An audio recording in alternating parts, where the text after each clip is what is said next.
This is an interesting one. I want to talk to Cameron, who's calling from Texas. Cameron wants to talk about the possibility of extraterrestrials in the Bible. I think this is right up your alley, Calvin. So let's find out. Cameron, you are live on Truth Wanted. What's up? Hey, Dan. Thanks for having me. And I Yeah, wanted of to course. call in and kind of chime in with Calvin, what he had spoke about earlier when I was listening, that he kind of used to be involved in these deep conspiracy theories and things that he really got involved in, and then now he has kind of stepped away from that. And I've kind of found myself to be in a similar position where something he said earlier was that when he read the Bible thoroughly, he started to kind of believe differently and see the Bible in a different perspective. And I've kind of gone the similar route where I don't believe the God of the Bible to be God. What it seems apparent when I've read this text in brutal detail is that if it is true and if he's real, it's describing extraterrestrials. Like God himself seems to be described as a space alien. And so I kind of wanted to call in and see if that's maybe something that he's ran across or thought about. Calvin, you take this one away. I want to see what you got. Yeah. So, I mean, I guess, I did kind of come from a little bit of a position for a short time that Jesus Christ was, probably some sort of extraterrestrial. And that's why he was able to do these types of things.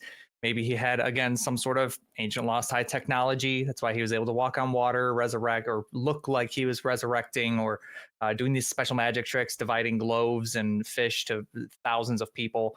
I did come from that, a similar position of that Jesus could have been some sort of extraterrestrial, or these ancient prophets could have been extraterrestrial. And that's why they were living to the lengths that they were, look at the Nephilim and, even creatures like Behemoth and Leviathan, those could have been some sort of extraterrestrial creatures, I guess you could say. But it comes down to, a lot of these stories are just straight up allegory. They're unfalsifiable.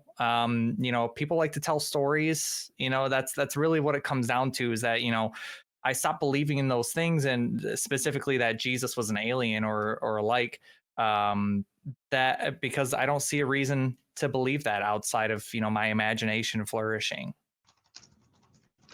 Yeah, I would say I touched on that earlier. Go ahead, Cameron. Keep going. Sorry.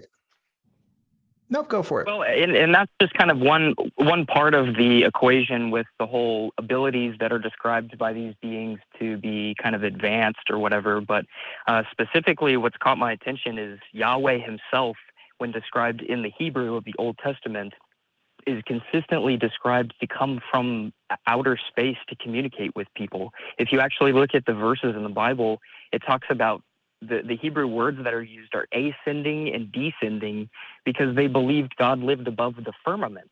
They had this understanding that there was a physical location up there. It wasn't heaven the way we read it today, isn't some invisible separate dimension.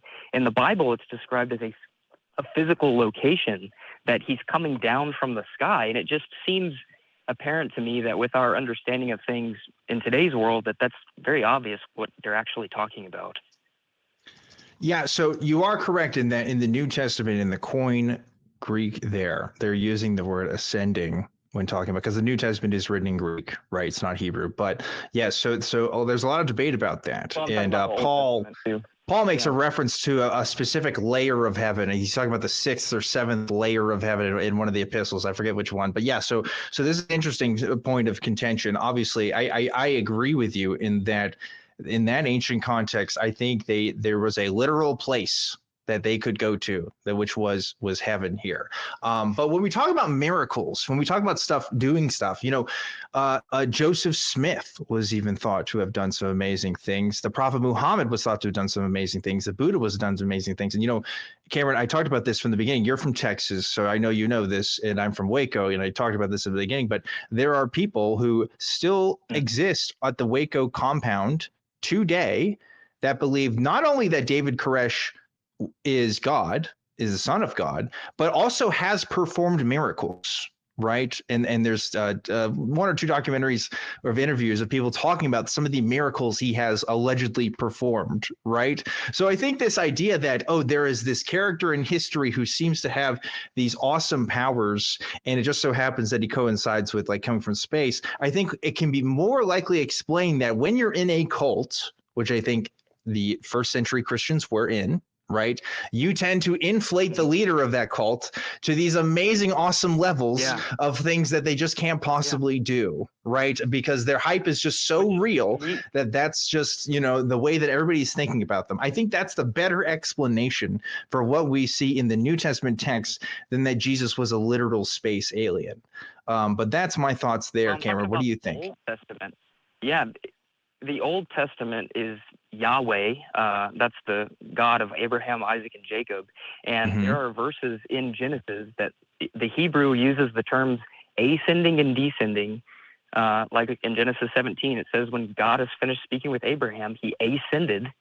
And he's specifically, like, if you look, not really talking about the magical powers and the abilities, I'm talking about the nature of the interactions. And he's consistently described to go up and down.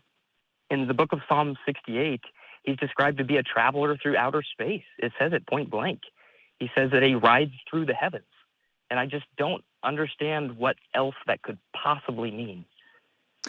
Well, I have some thoughts there. Calvin, you look like you wanted to say something, though. Yeah. I kind of was going to go off of that as, you know, if you look at, for example, the Quran and the Hadiths, you know, it describes that Muhammad rode to heaven not once, but multiple times. He rode to heaven and the multiple levels of heaven on the flying horse-like animal, the Buraq. And he actually spoke to like the prophets. He spoke to Moses. He spoke to Jesus. He spoke to, you know, all the different Noah. He spoke to all of them and eventually spoke to Allah. And he, you know, these are described as being physical places as well.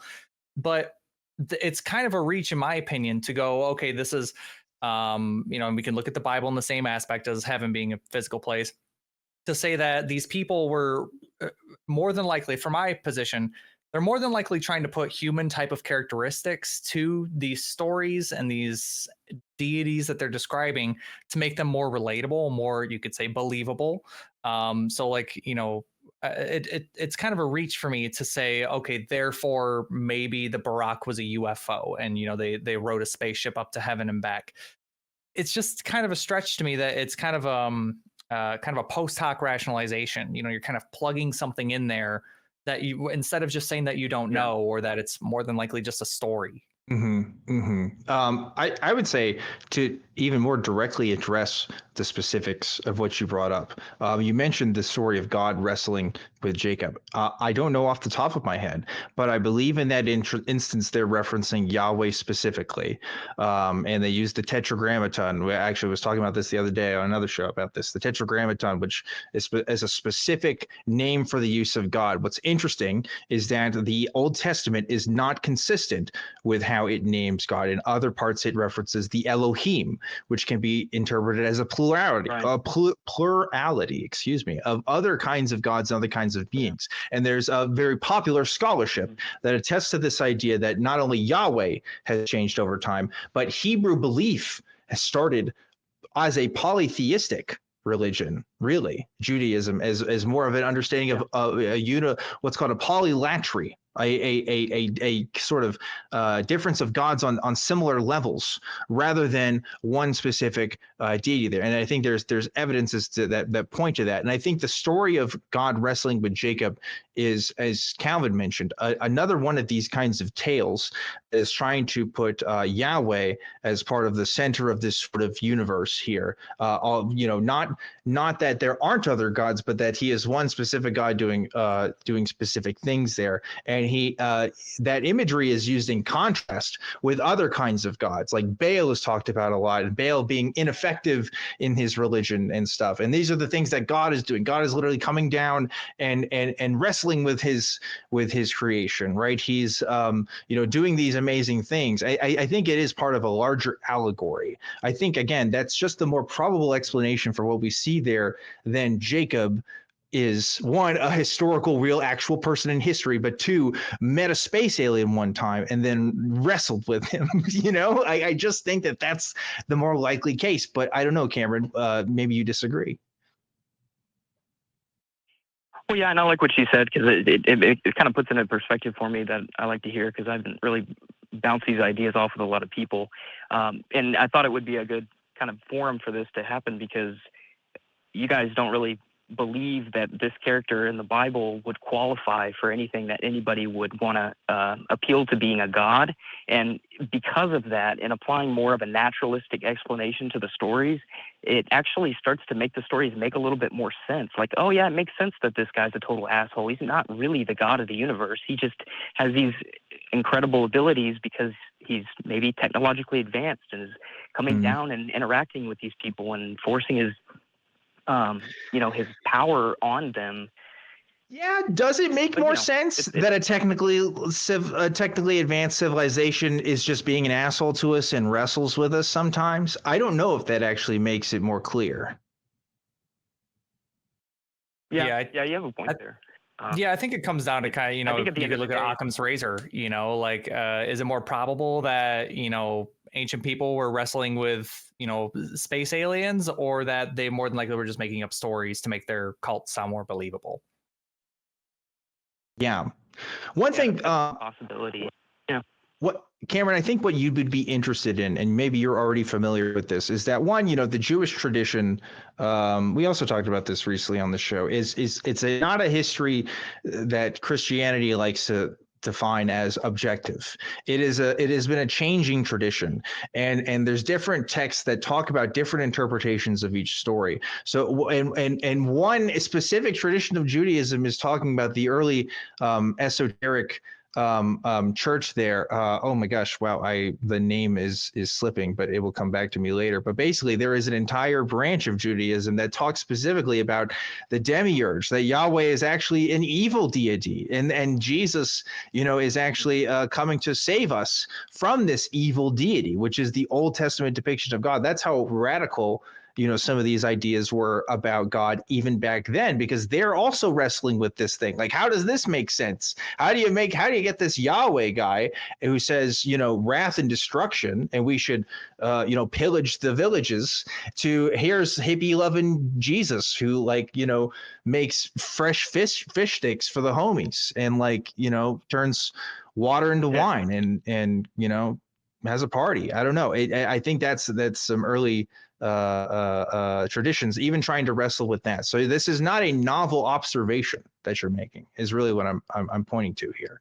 But an interesting one there. We do have some other callers though, Cameron. So was there any other comments or questions you wanted to ask? No, I think that's about wraps it up. Appreciate you for taking my call. I just think that it's a interesting perspective to kind of weigh in, but yeah, like you said, at the end of the day, it's like, what's more reasonable, and does it really matter? I think Calvin kind of mentioned it. Doesn't really matter at the end of the day whether or not what I'm saying is true the way that it's written in the Bible, other than the fact that it, for me, kind of changes the perspective of reality about maybe the world we live in or the universe when it comes to these stories. But yeah, like you said, at the end of the day, it's kind of like more about what's actually believable and true. So I like your take on it. Yeah. Well, thanks for your comments on that. And I appreciate it. And I remember what it is now. I'm talking about the Gnostics, the early Christian Gnostics. That's Gnostic with a G, Gnosти, whatever. You can figure out the rest. So if you are curious about that, I suggest looking into that.